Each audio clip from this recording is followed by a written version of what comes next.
Greetings, programs. This is Wretch. Welcome back to Vampire the Masquerade Bloodlines 2. And in the last episode, guys, Fabian's path to the basement of the Glacier Hotel was blocked by Tali, who required the detective to gather some dirt on several of the kindred here in the city. We got some info on Patience and Silky, and most intriguingly, Onda. Now, Onda was tasked by Lou Graham to kill the priest here in this church to gain acceptance into the city and the Camarilla, but Onda showed an uncharacteristic soft side and actually let the priest live. So it looks like we're going to be able to talk to her about that. Let's see. There was another thing. Make it fast. I know what happened with the priest. And what makes you think that? I found a letter from the man himself. Father McMillan is alive and well, just minus a few digits. And you've paid your dues to the court. Everyone wins. Although I'd imagine the good father doesn't do organ recitals anymore, huh? Okay, say that's true. Are you gonna tell anyone? Don't be a dick. Oh, Miss Onda, I am the best kind of dick. A private dick. You're a member of the Seattle PD. Yeah, I know. But it was such a good line. I mean it, Fabian. Of course not. You could squash me like a bug. I'm not stupid. This place, being in Seattle, not being tarred with the Sabat mark. This is important to me, Fabian. I'll just say it one last time. Don't be a dick. Have a good night. Uh-huh. Interesting. I wonder if we can go talk to the other characters about what we've discovered. Let me go ahead and travel back to those locations and see if we can confront them. One sec. Alright, so it looks like that talk with Onda was actually just kind of a unique thing for her. Silky and Patience didn't really have anything new to say. I even went back to the hole in the wall to see if I could run into Katsumi.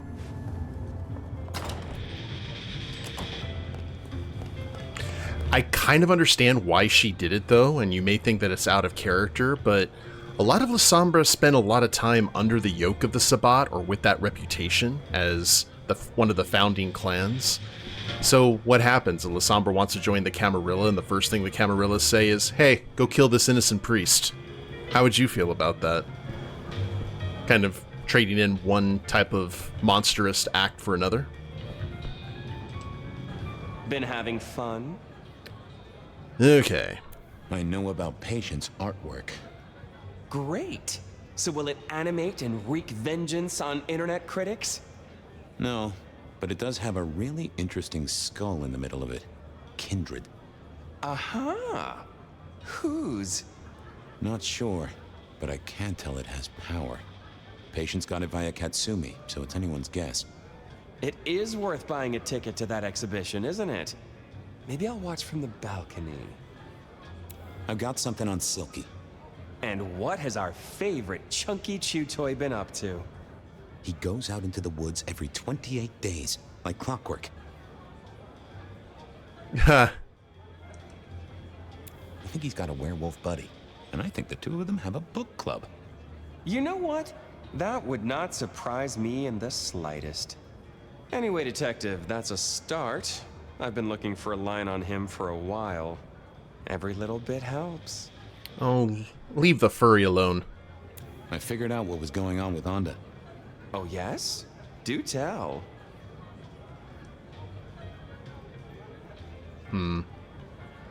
She killed the priest at St. Stephen's, at Lou's orders, although they were passed down by Campbell. Poor Father McMillan?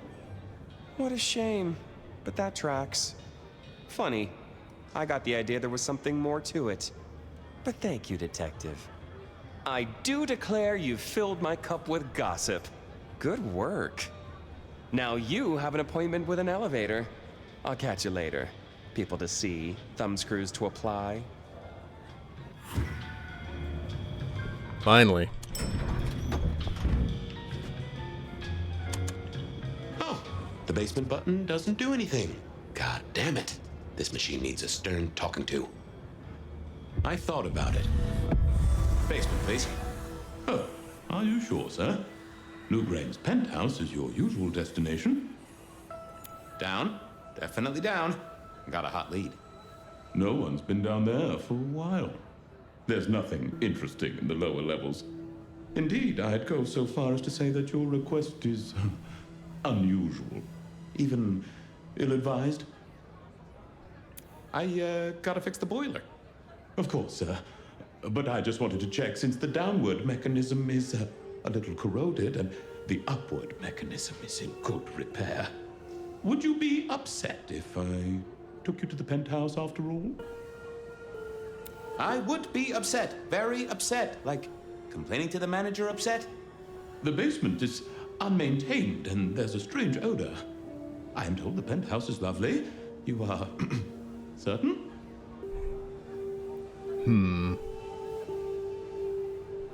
I'm with the PD, buddy.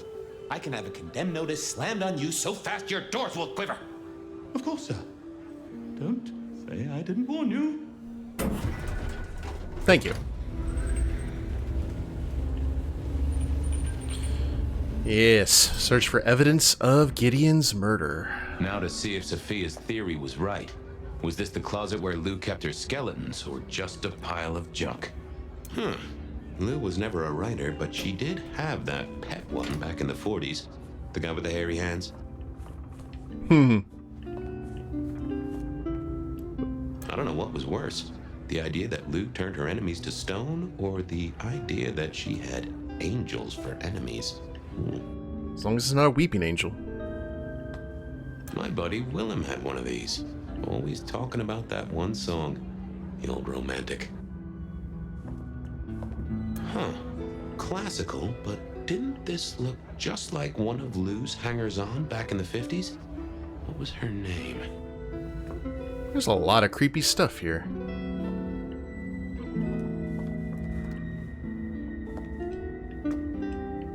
Oh, I remember this. The politician. Thought he was untouchable, then these figures turned up at bars all across the state. No one took him seriously after that. Ooh.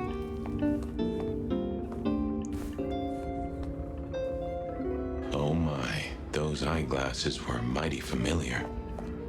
I thought I knew what they were, but I needed to have a proper word with them. Okay. Just double checking to see if there's anything else to look at before we do so.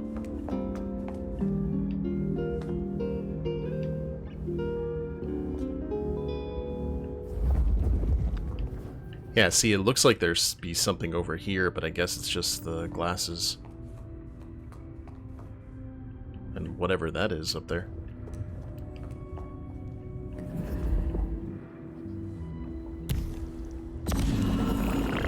Hello, Fabian. My boy. Oh, I was right. Sophia was right. And here, in this place, it was Lou Graham. A prince full of guilt and a man who can read her poker face. I'd say you're on the money. Good work, detective. Now go get your man.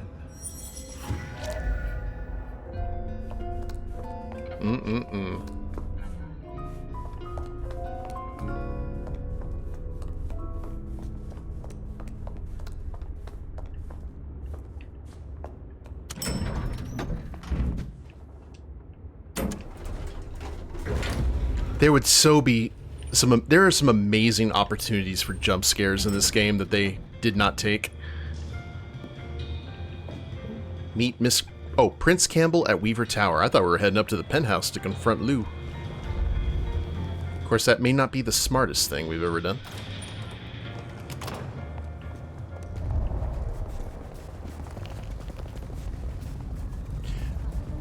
It also would be nice to know what exactly happened to Campbell.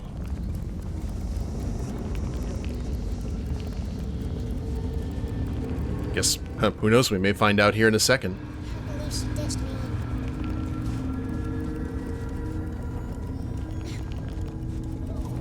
I don't know if I've said it before, but how I understand it, a lot of folks actually seem to dislike Fabian's parts in the game because there's not combat or the parkour or anything. I actually quite like them. I think Fabian kind of would have deserved his own style game. He'd be perfect for like something in the style of Swan Song.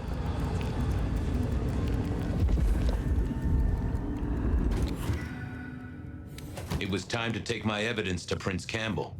Time to reveal that Lou was the original Rebar Killer. Provided he has not met an accident. Which, considering the fact that we had no info right off the bat.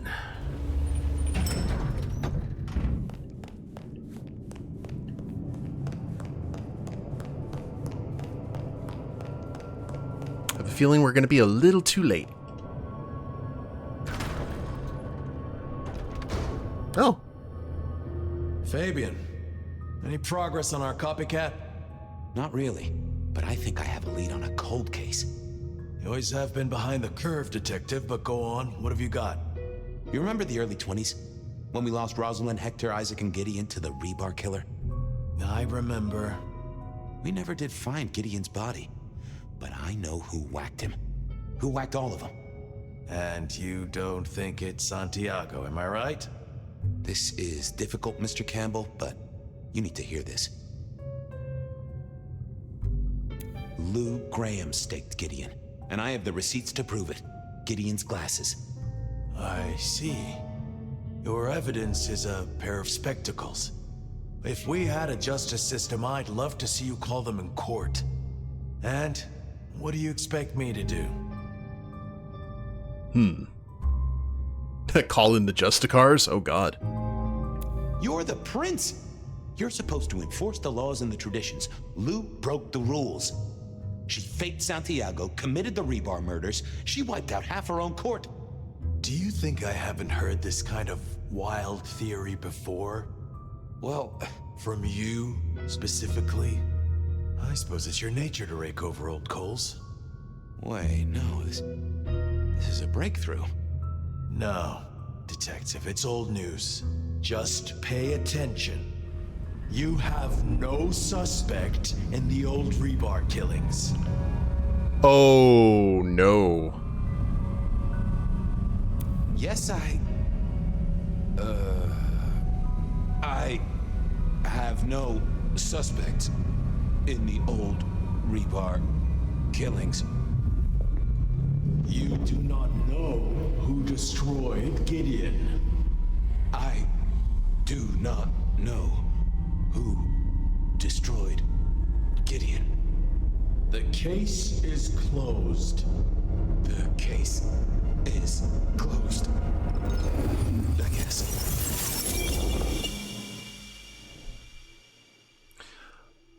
Okay. Go ahead, Detective. This is fascinating.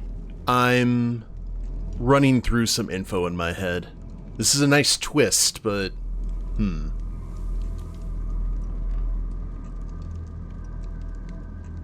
The killer is incredibly strong. He can twist off a head with his bare hands. Indeed. And this points to...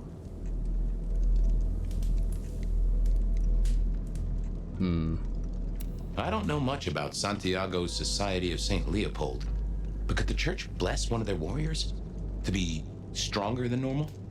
I believe they use artifacts and sometimes work with what they call sorcerers. But I would have expected them to be more direct. A sword across the head, a stake through the heart. Not this play acting. The killer is not kindred. A witness heard him breathing heavily. A mortal, do you think? Or some other kind of monster? Well, Santiago is said to be human. A hunter. Yet you said he was very strong. How could he be a mere mortal? Good point. We just talked about that. They killed Marlowe well before dusk. The killer can walk in the daytime.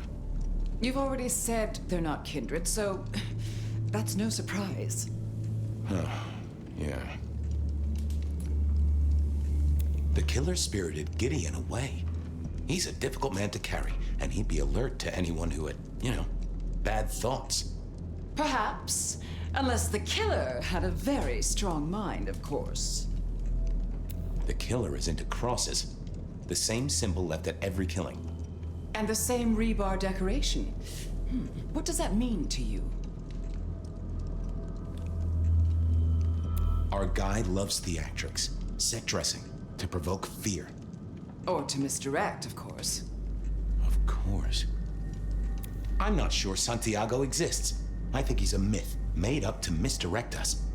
I couldn't find anyone who'd seen him, or any evidence of the attacks in the other cities. I think he's a story. A piece of flim-flam.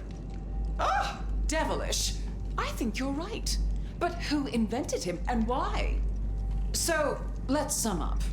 The killer is strong-minded. They are not kindred, perhaps a hunter, but loves to myth-make, to misdirect, to point away from the obvious. And Santiago is obvious. So, what's your conclusion? Who is the Rebar Killer, Detective? I think it's you, Lou Graham. You used a fire to destroy your sire, and took on the guise of a mortal hunter to destroy your rivals. Oh, now, that does feel like a good theory, but I'm kindred, Fabian. And you keep saying this is a mortal. Okay, fine. So, Gideon, Sophia, Fletcher, Campbell.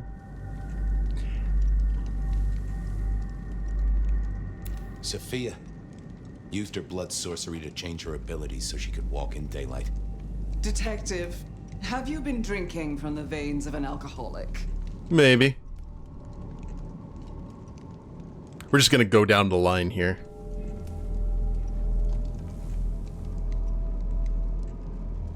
Campbell.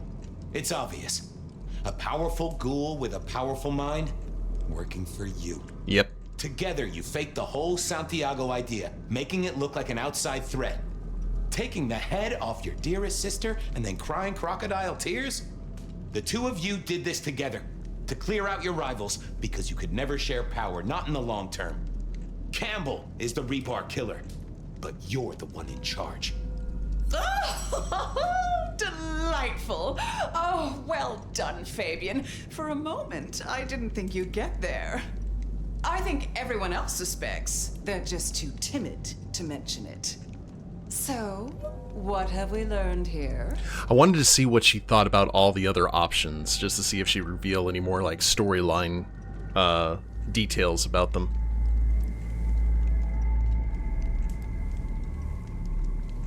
That I'm about to have my head cut off with a side order of steak? Oh, no, Fabian. What we've learned is you have no suspect in the Rebar killings. There is no war in Ba Sing Se. Yes, I have no suspect in the Rebar killings. The case is closed. The case is closed. There. Isn't that better?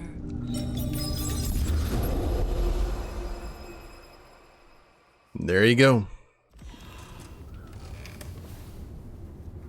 Okay, well, that was interesting. So you did solve the case? Seems I did. And it seems Campbell and Lou took that from me. And those were not the only times. Thunder and blazes, how often has this happened? I thought Gideon was sending the dreams, but he's gone now. I need to mull this over. I know Sophia said she'd like to see us later, but in the meantime, Ryong expects us. And Lou, apparently. That's the thing about Ryong is Lou's childer, so who knows which way she's going to think about all of this if she's not already involved in it. Now, the thing about Campbell makes complete sense. We talked about it before during a previous episode, that ghouls can actually be quite powerful. And then they can just go outside. The thing about it is when you talk about how nasty a ghoul or just a mortal hunter can be, they don't have to attack at night. they can just wait, especially if they have any kind of knowledge as to where a kindred sleeps, and just open up some windows or take a torch.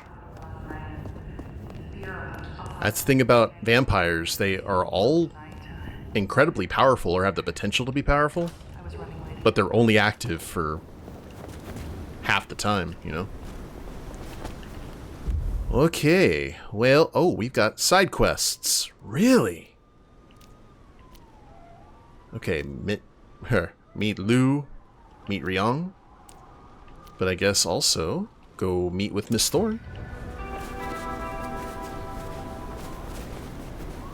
Gotta do our sheriffly duties.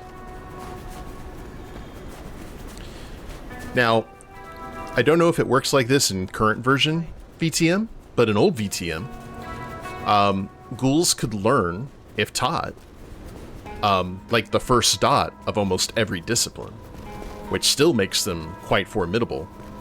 And if it's an elder ghoul, if they've got the right blood in them, like the elder blood, they can actually learn up to 2 or sometimes even 3 in a power level out of 5. That gives them access to a pretty lethal toolbox. The court seemed pleased that you tidied up those hunters, dear. Perhaps you might tidy up your appearance, too. Listen. How do you really feel about the Seattle court? That is a dangerous question. Why do you ask? You are older and wiser than most, and I trust your opinion. In truth, just between you and I, my dear, I confess I rather fear them. I may be powerful in my own way, but this court is chaotic. The natural order is upset, and so am I. What are your hopes? For myself? Oh, not much. I don't thirst for political power. Just keep my little shop, expand my little library, acquire enough esoteric knowledge to expand my powers beyond the ken of the mightiest eldritch horrors. Perhaps purchase a small summer house. Aw. What are your fears? I don't fear much, except the downfall of my clan. The other clans used to shun my kind. We were deemed unnatural. Before my time, of course, but the historical tomes are full of dark recounts. The Camarilla, the Masquerade, holding our place in kindred society. This is what keeps us safe. We must make sure we do not repeat the mistakes of the past. I like Mrs. Thorne. You have something for me to do? You'll find a package on my contact's usual spot, atop the police department building. I believe they're on high alert due to recent events, but I'm sure you'll manage. Very well. Be well, Mrs. Thorne.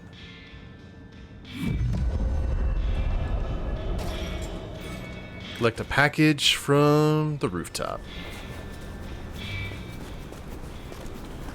So one of the reasons I was kind of like, during that first Dominate scene with Campbell is I was thinking what generation Campbell would be and if Dominate would be effective against Fabian. And then I was thinking, I was like, well, if Campbell is Lou's child, then yeah, he would be a sufficient gen for Dominate to be still effective.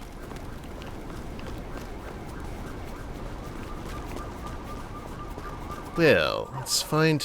I wonder if there's any hunters or whatnot up above.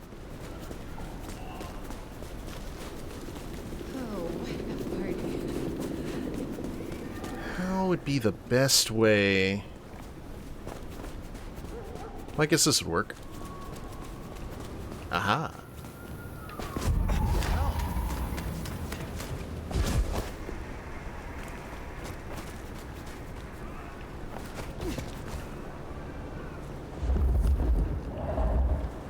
Ooh. Alright, let's be cool here. I think we're... Yeah. I think the snow would stop the crazies coming out.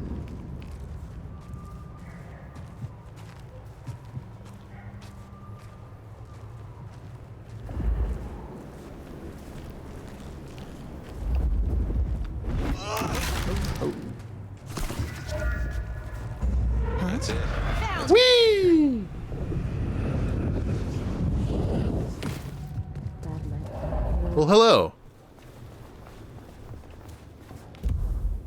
No issues whatsoever. One and done.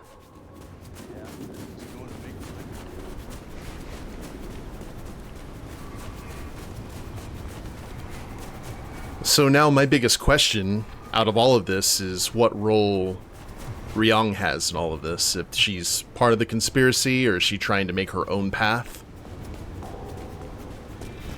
That could lead to some interesting stories.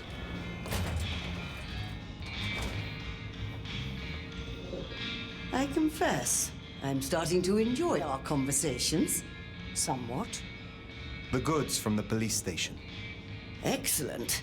I look forward to sorting through this. Try this fine blend. You have a pleasant night.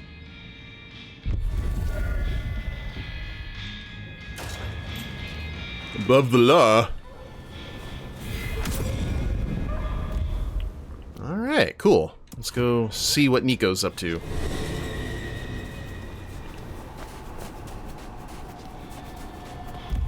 Now, this should allow us,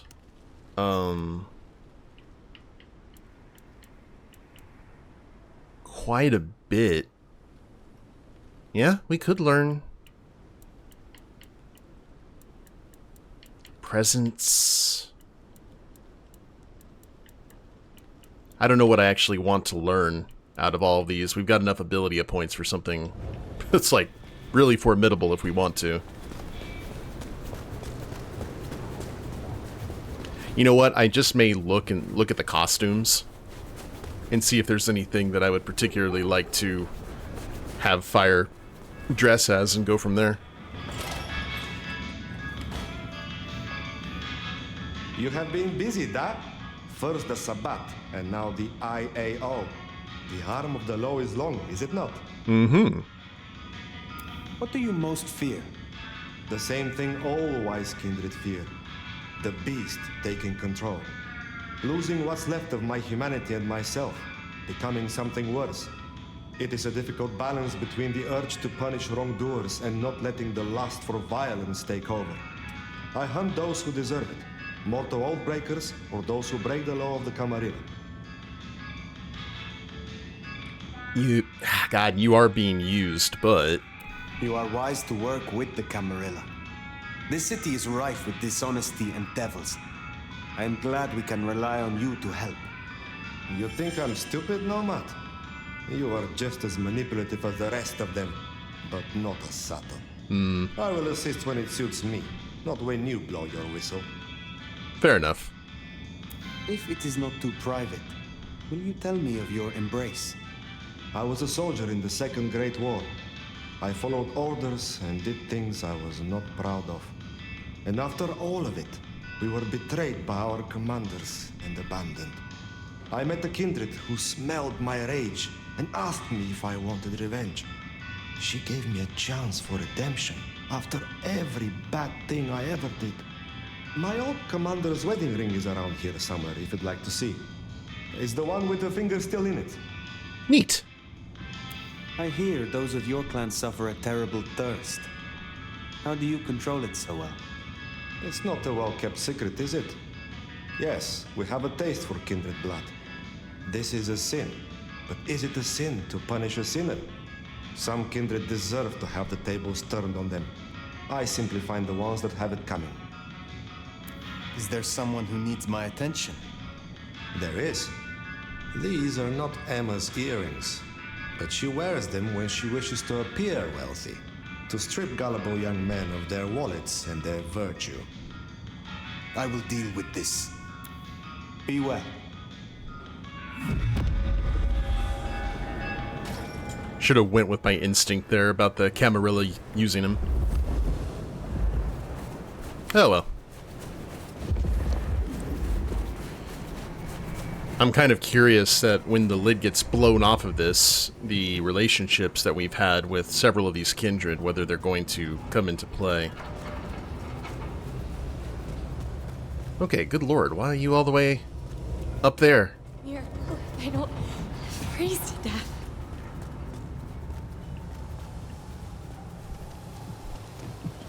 Following these paths, knowing that they're mortal, is so weird. for coffee.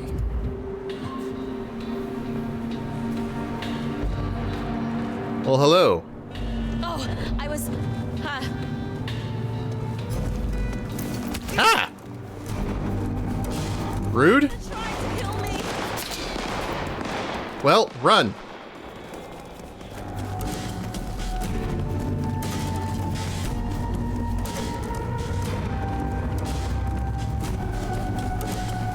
No masquerade break. Make it clean. Into an alley, please.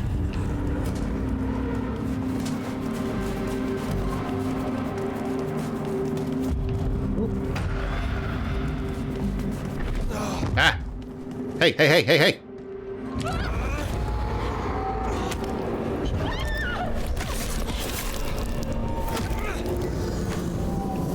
That's Nico we dealt with. We should let him know. I mean, they were trying to kill you, but that was the least of your problems. I don't know.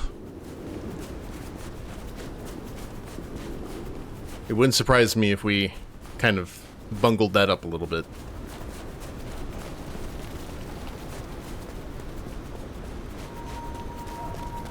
That was quite strange. Aha! The brave nomad returns to my humble store. So Emma will not return again for her earrings. I will be sorry not to see her. But justice must be served. I hope your night is pleasant. Whew. Okay, never mind. All is well. Alright guys, well, the snow is coming down once more, and we do have a mission to do for Onda before we start confronting our Ventru friends about what they have done. But we will go ahead and do that in the next episode. Hope you all have enjoyed it. If you liked the episode, please leave a like down below. Subscribe to the channel, leave a comment, that'd be a big help. And we'll see you next time. Later days, everyone.